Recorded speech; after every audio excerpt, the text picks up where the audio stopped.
কখনো বা কাঁদছেন, কখনো বা প্রস্তাবটা আমাকে দিছে যে আমার স্বামীর আমরা ছেড়ে দিব।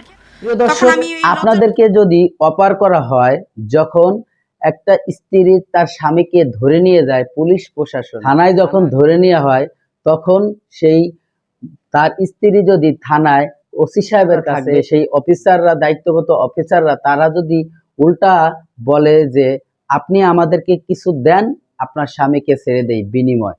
সুপ্রিয় দর্শক শ্রোতা, আসসালামু আলাইকুম। দেশে এবং প্রবাসে, দূরে এবং কাছে, যে যেখান থেকে আজকের এই ভিডিওগুলো দেখার জন্য প্লে করেছেন, সবাইকে অনুরোধ করব সম্পূর্ণ ভিডিওটি কন্টিনিউ করবেন, কারণ বিশেষ কিছু তথ্য রয়েছে আজকের এই ভিডিওতে। আশ্চর্য হয়ে যাবেন, অবাক হয়ে যাবেন, বুঝতেই পারবেন না কি কথা আপনাদের সাথে আজকে শেয়ার করব। দর্শক শ্রোতা, এই বোনটির, এই আপুটির শুরু থেকে যে ভিডিও ক্লিপের অংশ দেখেছেন, ইনার জীবনের একটি গল্প আছে। আর ওনার হাজবেন্ড একজন বাংলাদেশের জনপ্রিয় একজন ব্যক্তি, তাকে নাম বললে সবাই চিনবেন। ভিডিওটি দেখেন, দেখলে আপনারা সবাই বুঝতে পারবেন।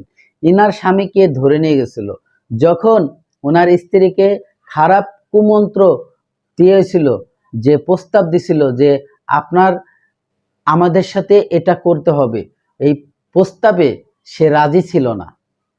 এমন একটা কুপ্রস্তাব দিছিল, কারণ উনি একজন সুন্দরী মহিলা এবং দেখতে শুনতে মাশাআল্লাহ খুবই সুন্দর, কিন্তু কিছু দুষ্কৃষ্ট লোক আছে, কিছু দুষ্টু লোক আছে।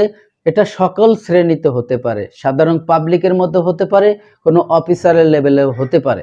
প্রিয় দর্শক, সেরকমেরই কিছু ব্যক্তি তাদেরকে খারাপ মন্ত্র দিয়ে খারাপ প্রস্তাব দেয়, কুপ্রস্তাব দেয়। সেই প্রস্তাবে যখন সে রাজি ছিল না, ঠিক তখনই তার হাজবেন্ডকে, তার স্বামীকে এক টোপলা ওই যে খারাপ জিনিস দিয়ে পুলিশ ধরে নিয়ে যায়। আর সেই ঘটনায় সে তার স্বামীকে যখন ছাড়াতে যায়, তখন তাকে সরাসরি প্রস্তাব দেওয়া হয়েছিল যে আপনি যদি আমাদের প্রস্তাবে মেনে নেন, তাহলেই আপনার হাজবেন্ডকে ছেড়ে দেওয়া হবে। এটা কেউ কি জীবনে কখনো মেনে নিছে? আমার মনে হয় কেউ কখনো মেনে নেয় নাই। এই যে নিউজটি করেছে বিভিন্ন গণমাধ্যম, আমি তাদেরকে অসংখ্য ধন্যবাদ জানাই যে এমন একটা সত্য ঘটনা তুলে ধরছে। আজকের এই ভিডিওটি বানানোর জন্য খুবই উৎসাহ জাগতেছে আমার, কারণ এই কথাগুলো আপনাদের মাঝে আমি বলতে পারতেছি। প্রিয় দর্শক, এই ধরনের লোকজন, এই ধরনের অফিসার, এই ধরনের যে খারাপ ব্যক্তিরা এখনো প্রশাসনের মধ্যে হয়তোবা এখনো অনেকেই আছে। কারণ মানুষ তো, মানুষের মধ্যে সবাই এক থাকে না। কিছু দুষ্কৃষ্ট লোক আছে, কিছু দুষ্টু লোক আছে। সেই দুষ্টু লোকদের জন্য ভালো ভালো লোক যারা আছে তারা পিছনে পড়ে থাকে, তাদের বদনাম হয়।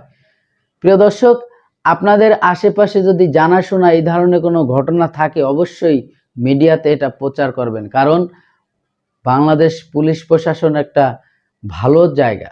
বর্তমান অন্তর্বর্তীকালে সরকার ডক্টর মোহাম্মদ ইউনূসের আমলে যে সমস্ত পুলিশ প্রশাসন রয়েছে, আমার মনে হয় তারা এই ধরনের কাজ কখনোই করবে না।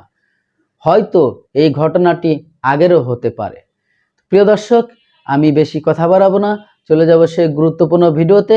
ভিডিওতে যাওয়ার আগে ছোট্ট করে একটি রিকোয়েস্ট করবো, দর্শক, আপনি যদি আমার এই চ্যানেলে নতুন বন্ধু হয়ে থাকেন, ভালো লাগলে চ্যানেলটিকে সাবস্ক্রাইব করে রাখবেন, আর এই ভিডিওটি বন্ধুদের মাঝে শেয়ার করে দেওয়ার মতো অন্য বন্ধুরাও দেখার সুযোগ পায়। তো চলুন আমরা সেই গুরুত্বপূর্ণ ভিডিওটি। রেখে যাওয়া এতিম সন্তানদের কখনো বা হাতে তুলে নিচ্ছেন স্বামীর কিনে দেয়া ফুল, যা শুকিয়ে গেছে অনেক আগেই। কখনো বা সুপ্রিয় দর্শক শ্রোতা, এতক্ষণে আপনারা যে ভিডিও ক্লিপের অংশটা দেখেছেন, আশা করি হয়তো আপনাদের ভালো লেগেছে।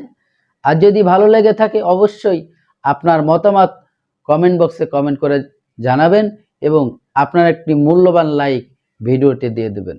সবাই ভালো থাকবেন, সুস্থ থাকবেন। আল্লাহ হাফেজ।